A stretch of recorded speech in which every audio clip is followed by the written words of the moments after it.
Magandang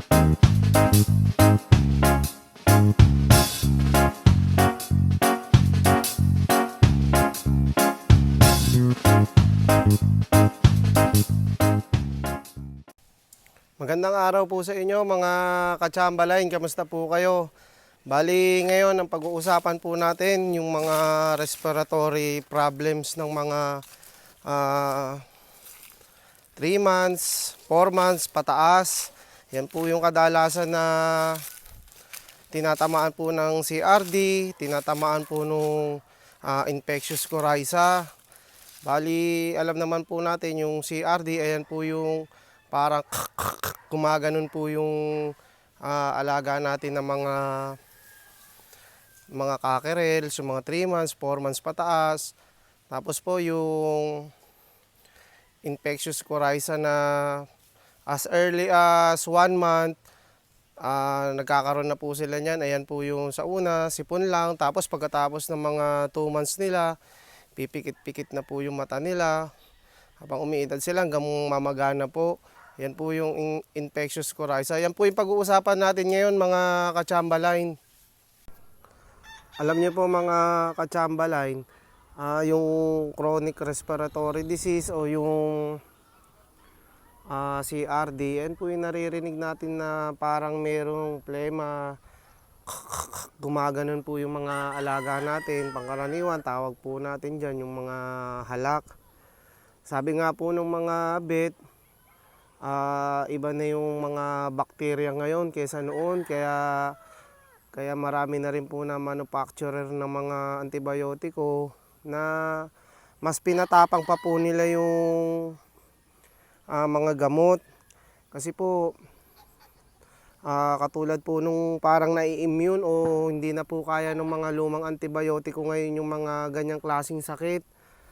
Ang example po niya na parang nai-immune po yung mga bakterya kapag halimbawa na imbis na 5 to 7 days po yung gamutan, tapos napainom lang natin sila ng 3 araw, pagpalagay na natin mga 90% po nung bakterya namatay, may naiwan po na 10%. Ngayon po, siyempre nakikita natin na magaling na, maayos na.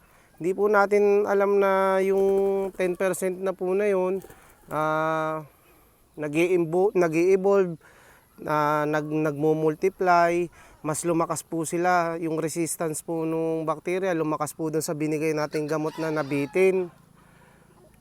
Kaya po pag nakita natin na may sakit na naman, bibigay na naman po natin yung gamot na ibinigay natin sa kanya ng 3 araw. Mapapansin natin parang hindi na gumagaling kasi nga po yung bacteria na immune po, gawa po nung hindi po natin tinapos yung 5 to 7 days na gamutan. Kaya po marami pong gumagawa niyan. Pag nakita nila 3 araw lang na pagpapainom, hinihinto na po nila. Kaya po ang nangyayari, meron pang mga hindi po 100% na napa-flash out o napapatay ng antibiotic yung mga bakterya. Kaya pinaka-best po talaga, pagka sinabi po ng, ang advice po talaga sa mga gamot na antibiotics, 5 to 7 days, importante po na makumpleto po natin yan. Para po maiwasan po yung mga babalik yung sakit. Tapos pag pinainom natin sila ng gamot, ayaw nang tumalab nung gamot na ibinigay natin sa kanila. Kaya po ngayon marami naman po na pang respiratory na pinatapang, mas in-improve. Gawa nga po ngayong mga panahon na to, syempre iba na, sabi nga po ng mga vet, iba na ang panahon ngayon, mas malakas po ang mga bakterya na pumapasok o tumatama sa mga manok natin. Isa po dun sa mga na-testing ko, mga ka-Chamberlain, yung Paracure, magaling po yun. Once a day lang ang pagbibigay, 5 to 7 days, dire-diretso lang po. Nakita ko po na 2 araw lang, maayos na po agad yung mga may sakit ko. Hindi naman po talaga naiiwasan niya, parang tayo rin po. Na kahit na anong pag-iingat natin, syempre, tinatamaan din po tayo. Mainam po yung gamot na yun, mga ka-Chamberlain. Ako po mismo na testing ko. 5 to 7 days lang po. 2 days pa lang maayos na eh. Pero kailangan tapusin po natin yung cycle ng gamot. Pagka kailangan kumpletuhin po yung isang buong linggo, 7 days, kailangan po tapusin po natin yan para po sa mas magandang resulta nung paggagamot po natin sa kanila. Pag-usapan naman po natin mga katsambalay yung infectious coryza o yung pisik na sipon. Yan po yung makikita nyo po na namamaga po yung pisngi nila, yung mukha po nila, nakasarado po yung mata po nung cockerels natin o nung manok natin.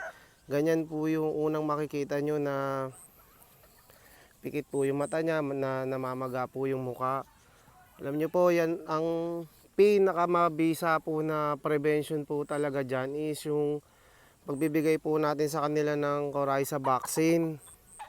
Sa ganyang paraan po talagang naiiwasan po natin na magkaroon po sila ng pisik na sipon. Unang pagbibigay po niyan, 35 days old yung mga sisiw natin. Tapos susundan na po natin yan pagka 2 months old na po sila o 60 days old na po yung mga sisiw natin. Sa ganyang paraan po talagang kahit po ako, pag nagbigay po ako niyan, never ko po na nai-encounter yan. Hindi ko po talaga nai-encounter yung magkaroon po ng pisik na sipon yung mga alaga ko, yung mga sisiw na pinapalaki ko sa range. Kung sakali naman po na tinamaan o nagkaroon na po ng pisik na sipon po yung mga sisiw natin, ako po binibigay kong gamot dyan, yung Doxylac na tablet. Sa edad po na 3 months, 4 months pataas, yan na po yung binibigay ko. Effective din po mga katsambaline, maayos din po na antibiotics.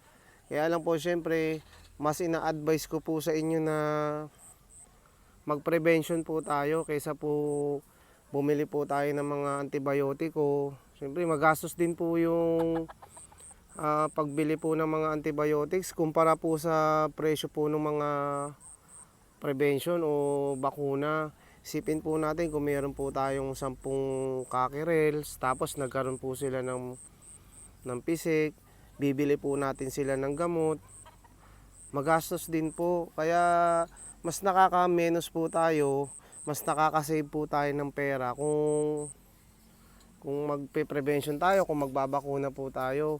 Imagine nyo po kapag po may vaccine sila, protektado na po sila sa mga ganyang sakit, nakakasiguro po tayo na mas mapapalaki natin sila ng maayos, mas marami po tayong ma-harvest. Lalaki po talaga sila na healthy, tsaka matitibay. Isa po na dalhin po natin sa antibiotiko yung pera natin, mas maganda po na ibili natin sila ng mga vitamins, mga supplements po na makakatulong po sa paglakas po ng immune system nila. Ibili natin sila ng mga feeds. Diyan po mas maganda po gastusin yung mga pera natin kaysa po bumili po tayo ng mga antibiotics. Tandaan nyo po, mas maganda po talaga yung nagpe-prevention kaysa po tayo nagagamot. Mas mainam po talaga yan, mas makakasigurado po tayo mga katsambalay na mas marami tayong mapapalaking mga sisiw, mas marami po tayong magiging manok. Kung nagbebenta po kayo, mas marami po kayong ma-harvest, mas marami po kayong mabebenta, mas maganda po ang kita. Yan po ang masasabi ko mga katsambalay. Kaya tulad po nung last vlog, nabanggit ko po na prevention is better than cure. Totoo po yun mga katsambalay.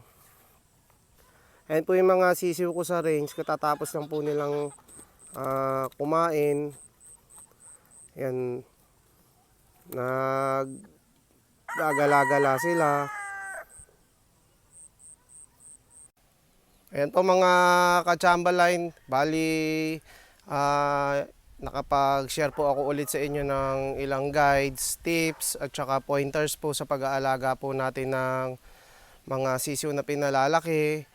Paano po yan masusolusyonan yung mga nabanggit ko po dito na sakit. Gusto ko po munang magpasalamat sa mga nakapanood po nito. Maraming salamat po sa inyo. Kung hindi pa po kayo nakasubscribe, sana po makapag-subscribe po kayo. Sa mga subscriber ko po, maraming salamat po sa inyo mga ka-Chamberlain.